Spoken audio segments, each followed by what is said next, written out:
Welcome to real story. This is Chakri. కువైట్లో sketch, కడపలో murder. అలా ల్యాండ్ అయ్యాడు, ఇలా టేక్ ఆఫ్ తీసుకున్నాడు.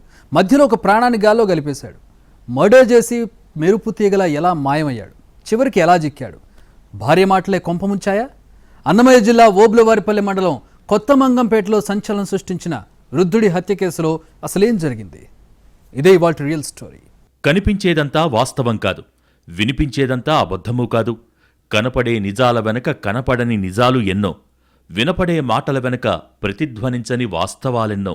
అందుకే మేడిపండు చూడు మేలిమై ఉండు, పొట్టవిప్పి చూడు పురుగులుండు చందంగా చాలా సంచలన ఘటనల వెనుక కనపడని వినపడని సంగతులు ఎన్నో. తరచి తరచి చూస్తేనే కాని అసలు విషయం అర్థం కాదు. తొందరపడి ఒక అభిప్రాయానికి వస్తే మొదటికే మోసం, జరగరాని నష్టం సంభవించవచ్చు. తరువాత ఎన్ని మాటలు చెప్పినా ఏమీ లాభం లేదు. మాటలకు చేతలకు తేడా కొడితే చివరికి ఏమవుతుందో చెప్పటానికి అన్నమయ్య జిల్లాలో జరిగిన హత్యే నిదర్శనం. అన్నమయ్య జిల్లా ఓబులవారిపల్లె మండలం కొత్తమంగంపేటలో వృద్ధుడి హత్య బహుశా తెలుగు రాష్ట్రాలలో ఒక అరుదైన కేసు. హత్య జరిగింది 2 రోజుల వరకు ఎవరికీ అర్థం కాలేదు. అనుమానాస్పద మృతిగా కేసు నమోదు చేశారు. ఇదే టైంలో గల్ఫ్ నుంచి అప్లోడ్ చేసిన వీడియో సెన్సేషన్ క్రియేట్ చేసింది. గల్ఫ్ నుంచి వచ్చాను, చంపాను, వెళ్లాను అంటూ ఒకతను వీడియో రిలీజ్ చేయడంతో స్థానికులే స్టన్ అయ్యారు. కువైట్ నుంచి ఇండియాకు వచ్చి నేను చేసే పని అతన్ని నేను చేసి తర్వాత మళ్ళీ నేను కువైట్కి వచ్చిన.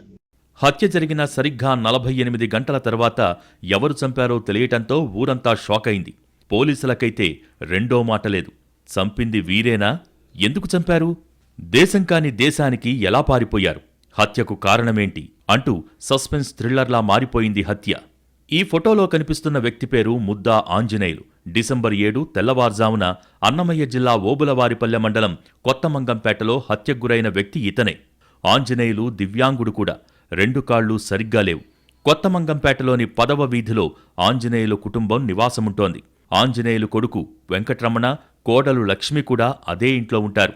డిసెంబర్ 6న రాత్రి ఇంటి ముందు నులక మంచంలో నిద్రపోయాడు ఆంజనేయులు. తెల్లారి ఊరంతా నిద్రలేచేసరికి ఆంజనేయులు శవమైపడి ఉన్నాడు. అతడు నిద్రపోతున్న మంచంలో నిద్రపోతున్న భంగిమలోనే మృతదేహం పడి ఉంది. తలపై విచక్షణారహితంగా కొట్టడం వల్ల ఆంజనేయులు చనిపోయాడు.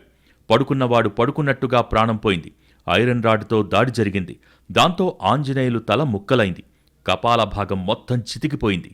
పడుకున్నవాడు పడుకున్నట్టుగానే పరలోకానికి వెళ్లిపోయాడు ఆంజనేయులు.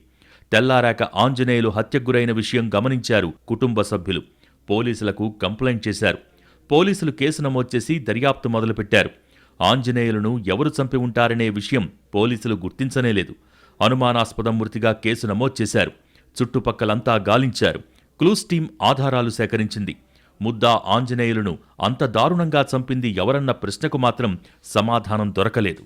కానీ రాత్రికి రాత్రే ఎవరు చంపారు, ఎందుకు చంపారు, ఎక్కడున్నారు అంటూ ఊరంతా మాట్లాడుకోవటం, పోలీసులకు సైతం చిన్న క్లూ కూడా దొరక్కపోవటంతో అనుమానాస్పద మృతి స్థానికంగా కలకలం రేపింది. అయితే డిసెంబర్ 11న సోషల్ మీడియాలో ఆంజనేయ ప్రసాద్ అనే వ్యక్తి అప్లోడ్ చేసిన ఓ వీడియో పోస్ట్ సంచలనం సృష్టించింది. కువైట్లో ఉండే ఆంజనేయ ప్రసాద్ కొత్తమంగంపేటలో ఆంజనేయులను తానే చంపినట్టు చెప్పాడు. కువైట్ నుంచి వచ్చాను, చంపాను, వెంటనే తిరిగి కువైట్ వెళ్లాను అంటూ అతను విడుదల చేసిన వీడియోతో ఊరి జనమే కాదు, పోలీసులు కూడా షాక్ అయ్యారు. ఎవరికి తెలియదు నేను ఇండియాకు వస్తా ఉన్నట్టు, ఎవరికి తెలియదు. మా కువైట్తో మాట్లాడుకొని ఒక 4 రోజులు సెలవు కావాలని చెప్పి పాస్పోర్ట్ తీసుకొని 2 టికెట్లు నేనే కొనుక్కొని మా భార్యకి కూడా నేను ఎడార్లేకి జాకూర్కి వెళ్తున్నాను అని చెప్పి నేను ఇండియాకు వచ్చిన. కువైట్ నుంచి ఇండియాకు వచ్చి నేను చేసే పని అతన్ని నేను చేసి తర్వాత మళ్ళీ నేను కువైట్కి వచ్చిన. కువైట్లో ఉన్న ఆంజనేయ ప్రసాద్ కొత్తమంగంపేటలో ఆంజనేయులను ఎలా చంపగలిగాడు? చంపాల్సిన అవసరమేంటి? ఎప్పుడు వచ్చాడు, ఎక్కడ ఉన్నాడు, ఎలా పారిపోయాడు అంటూ ప్రశ్నల మీద ప్రశ్నలు అందరి బుర్రలో గిర్రున తిరిగాయి. సంచలనం సృష్టించిన ఆంజనేయులు హత్య కేసులో హంతకుడు ఆంజనేయ ప్రసాద్, అతడి భార్య చంద్రకళతో పాటు నవీన్ అనే మరో యువకుణ్ణి పోలీసులు అరెస్ట్ చేశారు. తానే చంపానన్న విషయం కూడా ఆంజనేయ ప్రసాదే చెప్పాడు. అతను చెప్పకుంటే అసలు హంతకుడెవరో ఎప్పుడు తెలిసేదో, అసలు తెలిసేదో లేదో కూడా తెలీదు. వృద్ధుణ్ణి చంపేందుకు కువైట్ నుంచి వచ్చిన ఆంజనేయ ప్రసాద్ తన పని పూర్తి కాగానే మళ్లీ విమానమెక్కి కువైట్ వెళ్లిపోయాడు. అక్కడ్నుంచి రావటం, ఇక్కడ ఆంజనేయులను చంపటం, మళ్లీ కువైట్ వెళ్లిపోవటం అన్నీ 1-2 రోజుల్లోనే సినీ పక్కీలో జరిగిపోయాయి. ఆంజనేయ ప్రసాద్ కువైట్ నుంచి వస్తున్న విషయం కూడా ఎవ్వరికీ తెలీదు. అంతా సీక్రెట్గా జరిగిపోయింది. అసలు ఆంజనేయులను చంపాల్సిన అవసరం ఆంజనేయ ప్రసాద్కేముంది? కువైట్ నుంచి వచ్చి మరీ చంపేంత పగ ఎందుకు అనే ప్రశ్నలకు మాత్రం ఎవరూ ఊహించని సమాధానాలు ఉన్నాయి. చంపిందెవరో స్థానికులు చూడలేదు, పోలీసులు కనిపెట్టలేదు. కానీ సప్త సముద్రాల అవతల ఉన్న వ్యక్తి తానే చంపానని వీడియో రిలీజ్ చేశాడు. దీంతో ఎక్కడ ఉమ్మడి కడప జిల్లా ఓబులవారిపల్లె, ఎక్కడ కువైట్, రావడం ఏంటి, చంపడం ఏంటి, తిరిగి రిటర్న్ ఫ్లైట్కి వెళ్ళిపోవడం ఏంటని అందరూ షాక్ అయ్యారు. అయితే ఎందుకు చంపాడో తెలిసి ఊరంతా విస్తుపోయింది. మృతి చెందిన వ్యక్తి పేరు ఆంజనేయులు, చంపిన వ్యక్తి పేరు ఆంజనేయ ప్రసాద్. అసలు వీరెవరు? అతన్ని ఇతనెందుకు చంపాడో? సొంత బంధువుల మధ్య ఈ వైరమేంటి? ఈ కుటుంబాల కథేంటో తెలుసుకునే ముందు అసలు ఎందుకు చంపాడో చెబుతున్న ఇతని మాటలు చూడండి. మా కూతురు బట్టలు తీసేసి బలాత్కారం చేసి నోరు మూసిపెట్టి బలాత్కారం చేసి ఇంకా చేసేదానికి ప్రయత్నించినాడు. ఒకవేళ అరిస్తే నోరు మూసిపెట్టి ఒకవేళ ఎంత పనైనా చేద్దాము చంపేసేదానికైనా కానీ అంటే ఆ ఆలోచనతోనే బలాత్కారం చేసి చంపేసేదానికైతే ఈ మనిషి అయితే చూసినాడు. మరదలను అయితే అరిసేసింది. మా మరదలో వచ్చింది. అప్పుడు మా మరదలు వచ్చి ఇప్పుడు బిడ్డనైతే దగ్గరికి తీసుకొని ఏం జరిగిందంటే అప్పుడు బుజ్జమ్మ తాత అయితే ఈ మాదిరి చేసినాడు, బట్టలన్నీ తీసేసినాడు, పట్టుకోరాని చోట పట్టుకొని ఒత్తుతా ఉన్నాడు. నాకైతే నొప్పి వచ్చినది, భయం వేసింది. బుజ్జమ్మ నోరు మూసిపెట్టేసినాడు. నేను భయపడిపోయి గట్టిగా అరిచినాను. తరువాత మా మరదలైనా కానీ మా మరదల వాళ్ళ భర్త రమణ అయినా కానీ వీళ్ళిద్దరూ ఈ మనిషిని దేనికి ఈ మాదిరి చేసినావు పసిబిడ్డనని ఒక్క మాట అడగల. తరువాత నా బిడ్డను వీళ్ళిద్దరూ బెదిరించినారు. తాత ఈ మాదిరి అని చేసినాడు అని నువ్వు ఎక్కడికి చెప్పగాకు. విన్నారుగా, తన కూతురి విషయంలో వృద్ధుడు అసభ్యంగా ప్రవర్తించినందుకే అంతం చేశాడట, సరైన శిక్ష విధించాడట. తన మరదలు, ఆమె భర్త కూడా బాలికను బెదిరించారని ఆరోపించాడు. ఆడబిడ్డ తండ్రిగా తాను చేసింది న్యాయమేనంటున్నాడు ఆంజనేయ ప్రసాద్. చట్టప్రకారం న్యాయం జరగనందునే హత్య చేశానని స్పష్టం చేశాడు. పోలీసులకు లొంగిపోతానని తేల్చి చెప్పాడు. అభం శుభం తెలియని ఆ బాలిక పట్ల వరుసకు తాతయ్యే ఆంజనేయులు అనే వృద్ధుడు లైంగిక వేధింపులకు గురిచేశాడని తన కూతురు చెప్పిన ఆ మాటలు విని ఎంతో ఆవేదన చెందానని అంటున్నారు ఆంజనేయ ప్రసాద్. తన కూతురు నిద్రలో ఉండగా ఆమె నోరు మూసి బలాత్కారం చేసేందుకు ఆంజనేయులు ప్రయత్నించాడని ఆరోపించాడు. అందుకే కువైట్ నుంచి వచ్చి తానే అతణ్ణి శిక్షించారని ఓ సెల్ఫీ వీడియో ద్వారా వివరాలు వెల్లడించాడు. ఆంజనేయ ప్రసాద్ భార్య చంద్రకళ, చెల్లెలు లక్ష్మి. ఆమెను ఆంజనేయులు కొడుకు వెంకట్రమణకిచ్చి పెళ్లి చేశారు. ఉపాధి కోసం ఆంజనేయ ప్రసాద్ కువైట్ వెళ్లాడు. అతడి భార్య చంద్రకళ కూడా కువైట్లోనే పనిచేస్తోంది. భార్యాభర్తలిద్దరూ కువైట్లోనే ఉండటంతో తమ 12 ఏళ్ల కుమార్తెను తన చెల్లి లక్ష్మి ఇంట్లో ఉంచారు. ఆంజనేయ ప్రసాద్ మరదలు లక్ష్మి మామ ఆంజనేయులు. ముసలోడే కాని ముదనష్టపోడు. 60 ఏళ్లొచ్చినా 2 కాళ్లు సరిగా లేకపోయినా అతడిలో నీచబుద్ధికి తక్కువేమీ లేదు. ఆంజనేయ ప్రసాద్ కుమార్తె ఆంజనేయులకు మనవరాలి వరుసవుతుంది. అలాంటి చిన్నపిల్లపై కన్నేశాడు ఆంజనేయులు. కొన్నాళ్లుగా ఆమెను లైంగికంగా వేధించాడు. వృద్ధుడి లైంగిక దాడి విషయం తల్లికి చెప్పింది కూతురు. ఫోన్లో కువైట్లో ఉన్న తన తల్లి చంద్రకళకు బాధపడుతూ తెలిపింది. ముసలోడి ముదనష్టపు వ్యవహారంతో ఒక్కసారిగా షాకైంది తల్లి చంద్రకళ. పొట్టచేత పట్టుకుని తాము ఎడారి దేశాలకు వస్తే తమ గారాల కూతురి పట్ల కామాంధుడి కన్నుపడిందని తెలిసి బోరుమన్నారు. వెంటనే తేరుకుని తన చెల్లెలు లక్ష్మికి ఫోన్ చేసి అడిగింది. గట్టిగానే నిలదీసింది. అయినప్పటికీ లక్ష్మి సరిగ్గా స్పందించలేదు. దాంతో చంద్రకళ కువైట్ నుంచి వచ్చి ఓబులవారిపల్లె పోలీస్ స్టేషన్లో ఫిర్యాదు చేసింది. పోలీసులు ఆంజనేయులను స్టేషన్కు పిలిపించి మందలించి వదిలేశారు. జరిగిన వ్యవహారమంతా ఆలస్యంగా తన భర్త ఆంజనేయ ప్రసాద్కు చెప్పింది చంద్రకళ. అతడిలో ఆవేశం కట్టలు తెంచుకుంది. తీవ్ర ఆవేదనకు లోనయ్యాడు. ఆడపిల్లను అసభ్యకరంగా వేధిస్తున్నాడని చెప్పినా పోలీసులు పట్టించుకోకపోవటం అతడికి ఆగ్రహం కలిగించింది. దాంతో తానే తన బిడ్డకు న్యాయం చేయాలనుకున్నాడు. కువైట్ నుంచి కొత్తమంగంపేటకు వచ్చాడు. డిసెంబర్ 7న తెల్లవారుజామున నిద్రపోతున్న ఆంజనేయులను ఐరన్ రాడ్తో కొట్టి చంపేశాడు. తాను వచ్చిన పని పూర్తి కావటంతో వెంటనే మళ్లీ విమానమెక్కి కువైట్ వెళ్లిపోయాడు. తర్వాత ఏమనుకున్నాడో కానీ జరిగిన విషయమంతా వివరిస్తూ సోషల్ మీడియాలో వీడియో పోస్ట్ చేశాడు. ఆడబిడ్డ తండ్రిగా తాను చేసింది న్యాయమేనన్నాడు ఆంజనేయ ప్రసాద్. చట్టప్రకారం న్యాయం జరగనందునే హత్య చేశానని స్పష్టం చేశాడు. పోలీసులకు లొంగిపోతానని చెప్పాడు. నేను చేసింది తప్పు, నేను ఒప్పుకున్నా. చట్టాన్ని గౌరవించి నేను ఈ విషయం పబ్లిక్ చేసి నేను లొంగిపోయేదానికి నేను వస్తా ఉంటాను. నేను ఇండియాకు వస్తానా, నేను సరెండర్ అవుతాను. ఆంజనేయ ప్రసాద్ కానీ సోషల్ మీడియాలో వీడియో పెట్టకపోయింటే ఈ కేసు తేలటం కష్టమయ్యేది. పైగా ఆంజనేయ ప్రసాద్ను ఎవరూ అనుమానించేవారు కాదు కూడా. జరిగిన అన్యాయాన్ని ప్రపంచానికి తెలియచేసేందుకే సెల్ఫీ వీడియో పెట్టాడతను. తన బిడ్డకు జరిగిన అన్యాయాన్ని వివరిస్తూ కన్నీటి పర్యంతమయ్యాడు. కానీ కన్నీళ్ల వెనుక అతను చెప్పే వ్యధే కాదు, మరో కథ కూడా ఉందని పోలీసులు తేల్చారు. పాపపై వృద్ధుడి అఘాయిత్యం, అది తెలిసి తల్లి రావటం, ముసలోడికి బుద్ధి చెప్పాలని పోలీసులకు విజ్ఞప్తి చేయటం, అంతలోనే ఆంజనేయ ప్రసాద్ ఇండియా రావటం, చంపటం, వెళ్లిపోవటం ఇవన్నీ నిజాలే. కానీ పోలీసులు స్పందించలేదని, అందుకే తానే వచ్చి నిందితుణ్ణి చంపేశానని చెప్పాడు. ఈ మాటలోనే కొంత తేడా కొడుతోంది. ఇతను చెబుతున్నదంతా నిజమేనా? పోలీసులు నిజంగా రియాక్ట్ కాలేదా? వృద్ధుణ్ణి మందలించలేదా? లేదంటే ఈ మొత్తం వ్యవహారం వెనుక మరో కహానీ కూడా ఉందా అంటూ ఆరా తీస్తే మరిన్ని కీలక విషయాలు తెలిసాయి. ముఖ్యంగా పోలీసుల ఇన్వెస్టిగేషన్లో బయటపడ్డ అంశాలు, చాకచక్యంగా పోలీసులు నిందితుల్ని పట్టుకోవటం, వారి నుంచి కొన్ని విషయాలు రాబట్టడం కేసును మరో మలుపు తిప్పాయి. పోలీసులు కేసు నమోదు చేయనందుకే నేరానికి పాల్పడ్డానన్న నిందితుడి మాటల్లో నిజంగా నిజముందా? లేదంటే భార్య మాటలు విని ఆవేశంతో కువైట్ నుంచి ఎగిరొచ్చాడా? పోలీసుల వర్షన్ ఏంటి? ఆంజనేయ ప్రసాద్, అతని భార్య చంద్రకళ ఉపాధి కోసం కువైట్ వెళ్లారు. వారి 12 ఏళ్ల కూతుర్ని చంద్రకళకు సొంత చెల్లెలైన లక్ష్మికి అప్పగించారు. అక్కడే ఉండి స్కూలుకు పంపించే ఏర్పాట్లు చేశారు. అయితే అక్క కూతుర్ని చూసుకోవటం లక్ష్మికి ఇష్టం లేదు. ఇదే ఇద్దరు అక్కా చెల్లెళ్ల మధ్య గొడవలకు దారితీసేది. చంద్రకళకు తన తల్లి రత్నమ్మ, సోదరి లక్ష్మితో తరచూ గొడవలు జరుగుతూ ఉండేవి. అక్క కూతుర్ని తానెలా చూసుకుంటానంటూ లక్ష్మి తరచూ వాదులాడేది. దీంతో చెల్లెలిపై అక్క చంద్రకళ చాలా కోపంగా ఉండేది. ఇదే సమయంలో తన కూతురిపై లక్ష్మి మామ అసభ్యంగా ప్రవర్తించటం సిస్టర్స్ మధ్య మరింత గొడవ రాజేసింది. తన మామ కూతురి విషయంలో ప్రతిరోజూ చెడుగా ప్రవర్తిస్తున్నా చెల్లెలు, మరిది చోద్యం చూస్తున్నారని లోలోపల రగిలిపోయింది అక్క చంద్రకళ. కావాలని సైలెంట్గా ఉన్నారని ఆగ్రహంతో ఊగిపోయింది.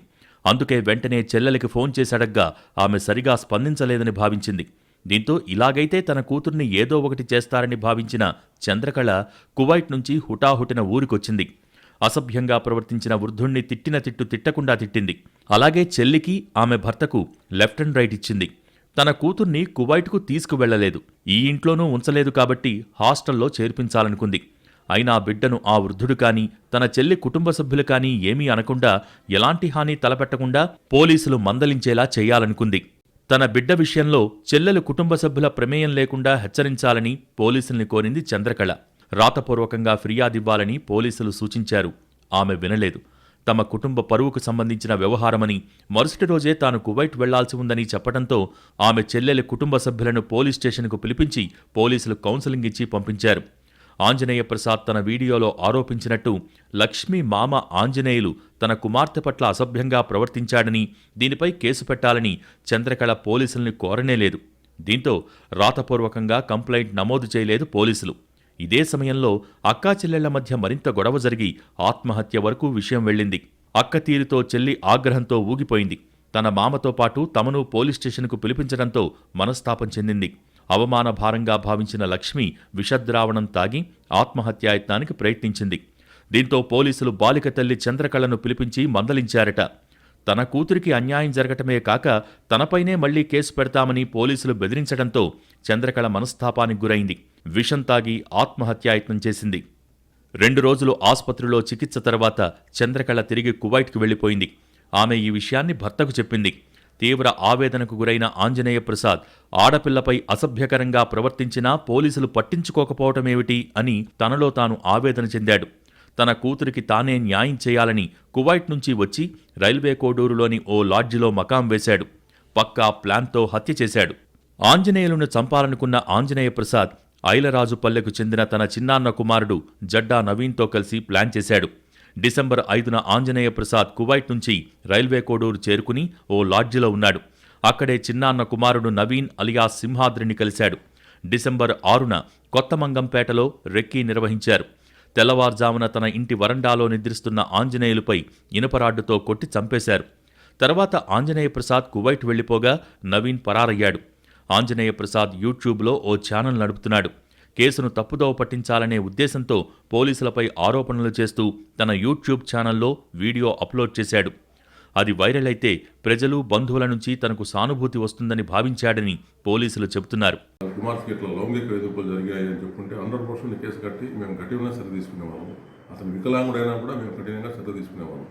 కానీ అదంతా చెప్పకుండా ఈరోజు అతను మర్డర్ చేసిన తర్వాత అతను తప్పించుకునే ఉద్దేశంతో యూట్యూబ్లలో పోలీసుల పైన నిందలు మోపుతూ మా పైన యాక్షన్ తీసుకోలేదని చెప్పి అతను నిద్రపోతున్న అతన్ని చంపి పెద్ద తప్పు చేశాడు. అక్కడితో కథ అయిపోలేదు. కువైట్ నుంచి వీడియో తీసి తానే చంపానని వేరే లెవెల్లో లెక్చర్ ఇచ్చిన ఆంజనేయ ప్రసాద్ 2 రోజుల వ్యవధిలోనే ఇండియాలో ల్యాండ్ అయ్యాడు. తన కూతురి విషయంలో అసభ్యంగా ప్రవర్తించినందుకే తాను అలా చేశానని వీడియో పెట్టడంతో చాలామంది శభాష్ అన్నారు. దీంతో తనను క్షమించేస్తారని కోర్టులో సరిగ్గా వాదనలు వినిపిస్తే కోర్టు దయతలుస్తుందని భ్రమపడ్డాడు.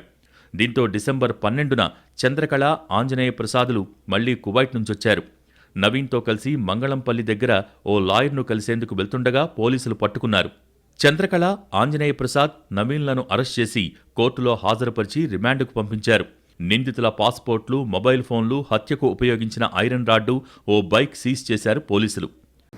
మంగంపేట పరిసరాల్లో 5:45 సాయంత్రం మా సిఐ గారు, మా ఎస్ఐ గారు ఈ కేసులో నిందితుడైన ఆంజనేయ ప్రసాద్ను మరియు అతన్ని సహకరించిన సింహాద్రిని మరియు వాళ్ళ భార్య ఈ కేసులన్నిటికీ ఇతన్ని ఉసుగొల్పిన వాళ్ళ భార్య చంద్రకాలను ముగ్గురిని అరెస్ట్ చేసి అన్నమయ్య జిల్లా ఓబులవారిపల్లె మండలం కొత్త మంగంపేటకు చెందిన గట్టు ఆంజనేయులు హత్య రాష్ట్ర వ్యాప్తంగా సంచలనం రేపింది.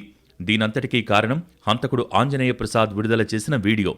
ఓ వ్యక్తి దేశం కాని దేశం నుంచి వచ్చి ఇక్కడ ఓ వ్యక్తిని చంపి పారిపోయేందుకు ప్రయత్నిస్తుంటే పోలీసులు ఊరుకుంటారా? అలా చేస్తే వారు పోలీసులెందుకవుతారు?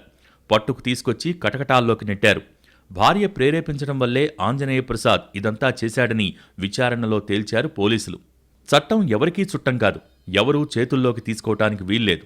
నిందితులు దోషులుగా తేలటానికి అనేక వ్యవస్థలు పనిచేస్తాయి. న్యాయం కోసం పోరాడాల్సి వస్తే పోరాడాలి, కానీ ఆంజనేయ ప్రసాద్ మాదిరి చట్టాన్ని చేతుల్లోకి తీసుకోవటానికి వీల్లేదు. ఇన్స్టంట్ జస్టిస్ కోర్టుల నుంచే ఆశించాలి, లేదంటే ఓపిగ్గా పోరాడాలి. న్యాయస్థానాలున్నాయి. దోషి ఎప్పటికైనా పట్టుబడాల్సిందే, బోనెక్కాల్సిందే. చంద్రకళ పోలీసులకు రాతపూర్వకంగా కంప్లైంట్ ఇచ్చి ఉంటే పోలీసులు నిందితుడైన వృద్ధుణ్ణి అరెస్ట్ చేసేవారు. కానీ ఆమె తమ కుటుంబం పరువు పోతుందని, తాను కువైట్ వెళ్లాలని కేసు పెట్టేందుకు నిరాకరించారు. కానీ భర్త దగ్గరకు వెళ్లి అబద్ధం చెప్పింది. పోలీసులు కేసు ఫైల్ చేయటం లేదని భర్తలో ఆవేశాన్ని రగిలించింది. అతను కూడా ముందు వెనక ఆలోచించకుండా, పోలీసులను ఆశ్రయించకుండా, కోర్టు మెట్లెక్కకుండా, పోరాటమే లేకుండా ఏకంగా నేరానికి ఒడిగట్టాడు. తనతో పాటు భార్య, తమ్ముణ్ణి జైలు పాలు చేశాడు. మొన్నటి వరకు తన తల్లిదండ్రులు విదేశాల్లో ఉన్నారు. ఏదో ఒకరోజు వస్తారని ఆశించింది కూతురు. ఇప్పుడు జైలే తన తల్లిదండ్రుల జీవితం కానుండటంతో పాప నిజంగా అనాథైనట్టయింది. అందుకే ఆనందంలో హామీలు, ఆవేశంలో నిర్ణయాలు తీసుకోరాదని పెద్దలు చెబుతారు. ఇది వాళ్ళ real story. Stay tuned to NTV.